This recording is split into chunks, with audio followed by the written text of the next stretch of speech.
This is the Seat Tarraco, a brand new 7-seater SUV to rival cars such as the Peugeot 5008 and Skoda Kodiaq.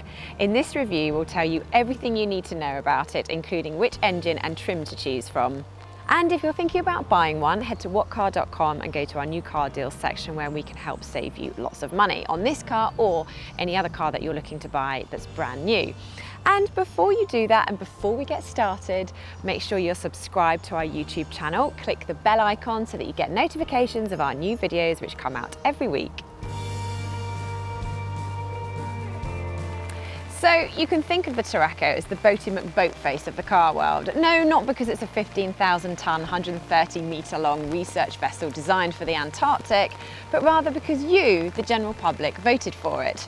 The difference is that Seat actually went with the moniker that 150,000 people around the world voted for instead of naming it after some Spanish naturalist.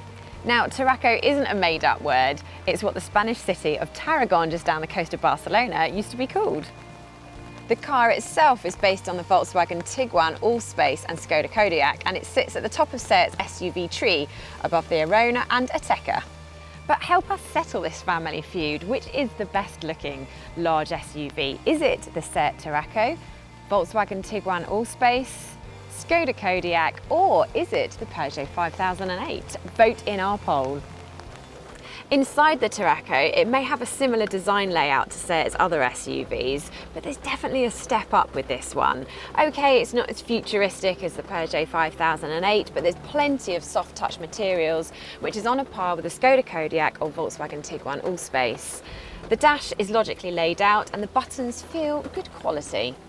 This 8-inch touchscreen comes as standard on all models apart from the entry-level SE, and you get Android Auto, Apple CarPlay, DAB radio. There's quite a lot of menus and sub-menus, so it does take some learning, but generally it's very slick and responsive. It's not as easy to hit buttons on the move compared with the rotary dial you get on, say, a Mazda CX-5. The view out of the car is excellent, and there's plenty of adjustment in the seat and steering wheel, so you should be able to find a comfortable driving position. Plus you get adjustable lumbar support as standard, which is brilliant. The view out of the back is okay. You do have some bulky rear pillars which compromise your over-the-shoulder view out the back, but at least all Tarracos get rear parking sensors to help with manoeuvring.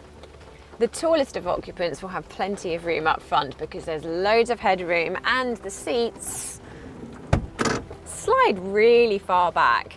Plus storage is pretty good as well because there's very large door bins, more than enough room for this large bottle of water. There's some storage here with 2 cup holders, more here, and another one here. And the glove box is a pretty good size as well. All versions of the Tarraco come with sliding and reclining second row of seats, which means if you're 6 foot tall, you will have plenty of legroom and headroom, even if you go for the panoramic sunroof, which the same can't be said for the Peugeot 5008, because as soon as you spec that roof, it really eats into the second row headroom.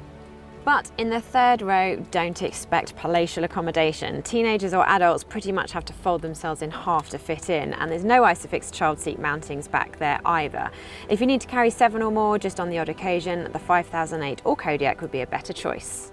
In addition to sliding back and forth, the second row of seats is split 40-20-40, so you can run skis or other long, slim items down the centre of the car and still carry 2 rear passengers.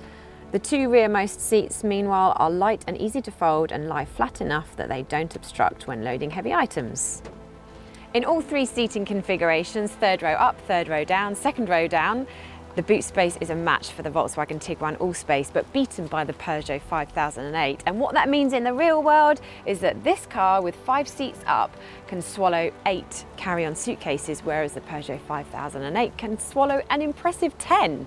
And there's plenty of hooks and D-rings so that you can secure loose items, and some more storage underneath the boot floor, unless you've spec'd the spare wheel. In that case, that's where you'll find it.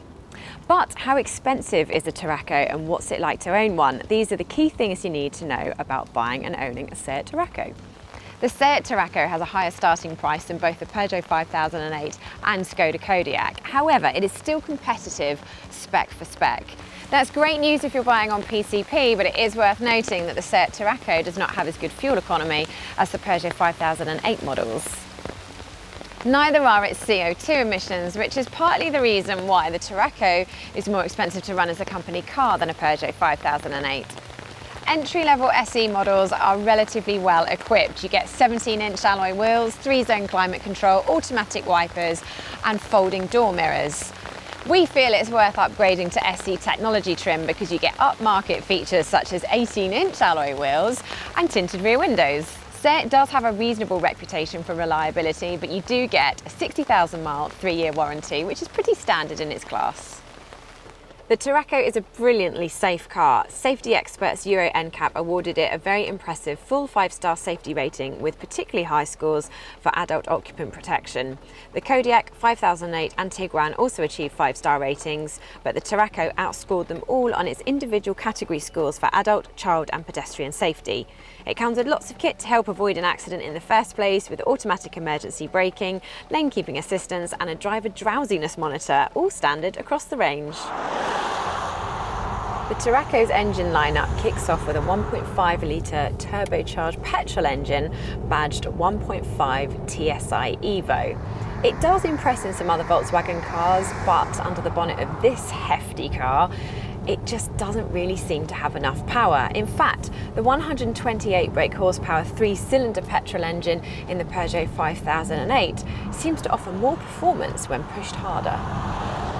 Then there's a duo of diesels with 148 and 187 brake horsepower, named the 2 TDI 150 and 190 respectively. Even the lower powered 150 still feels faster than the 1.5 TSI Evo. And the 2-litre TDI 190 meanwhile is matched for pace by a top-of-the-range 2-litre TSI 190 petrol. But the diesel engine offers more effortless pulling power. Overall, the 2-litre TDI 150 offers the best balance of performance and economy. SEAT has chosen a firm suspension setup to give the Tarraco a sportier feel than its Kodiaq cousin, but despite this and its hefty size, the standard 18-inch wheels let the SEAT absorb most surface imperfections well, smoothing out drain covers and motorway expansion joints easily. Take the Tarraco down a country road with lots of dips and crests and things feel less settled. If you're in a Skoda Kodiaq, Peugeot 5008 or Volkswagen Tiguan Allspace, they all feel a lot more composed. The Tarraco is the first SEAT to be offered with 20-inch alloy wheels, and those do not disguise the little bumps quite as convincingly as the 18-inch alloys do.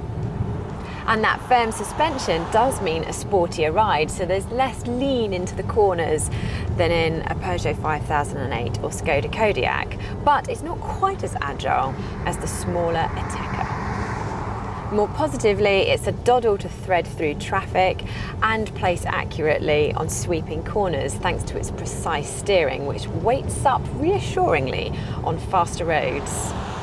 All of the Tarraco's engines are pleasantly muted. Even the 2-litre TDI 190 diesel only hums noticeably when worked hard. There's very little wind and road noise audible from inside, which makes for comfortable motorway travel. The 6-speed manual gearbox has a slick gear change, although the clutch pedal can feel a little numb. By comparison, the 7-speed automatic is a little sluggish and can be a little bit reluctant to change down when you really want it to. There's a lot to like about the Tarraco. It's enjoyable to drive, generously equipped, and it's one of the safest cars in its class. But with those cramped rear seats, it's not quite as versatile as the very best large SUVs. For plenty more on the Tarraco, including our full online written review, head to whatcar.com. Remember, we can help save you thousands on your next new car. Just visit our new car deals section and check out our brilliant deals. And before you do that, make sure you're subscribed to our YouTube channel with the bell icon switched on so that you catch all of our great videos.